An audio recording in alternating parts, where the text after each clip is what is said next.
Good evening. We begin tonight with a story out of Homer as hundreds of visitors gathered on the spit to watch the arrival of the USS Hopper and welcome the sailors on board. But as Channel 2's Cameron McIntosh explains, it wasn't all open arms as the ship pulled in. It was a beautiful and busy day here on the Homer Spit with hundreds of people coming in to see the arrival of the USS Hopper. But not everyone was excited about the ship's arrival. After more than 3 weeks at sea, a hero's welcoming in Homer.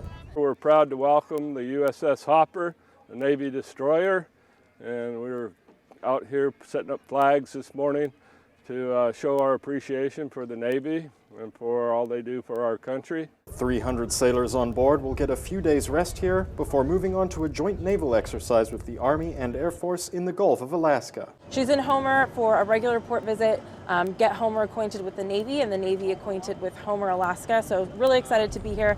And then for the next 2 weeks after she's in Homer, she'll be participating in Northern Edge 2017.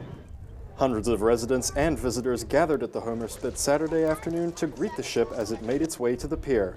For Navy veteran Alan Turkington, who served on another destroyer during the Vietnam War, it was a proud moment to share with his family. It's a rare opportunity. It's very rare that we get, the Navy to bring a ship into Homer.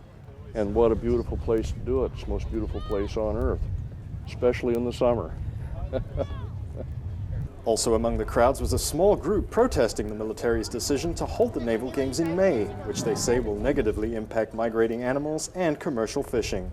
It's this very abundant time of life, and by advocating that the exercises move to a different time and a different place, it's really about finding common ground for everyone. And although the ship's docking was delayed due to technical problems at the pier, the Navy says this greeting was as warm as the weather. The signs, the flags, everything. It was a really warm and wonderful welcome, so I think it's going to go really well this weekend. In Homer, Cameron McIntosh, Channel 2 News. The USS Hopper will remain in Homer through the weekend and is scheduled to depart around 7 a.m. Tuesday morning. As we mentioned, this is part of the Northern Edge exercise.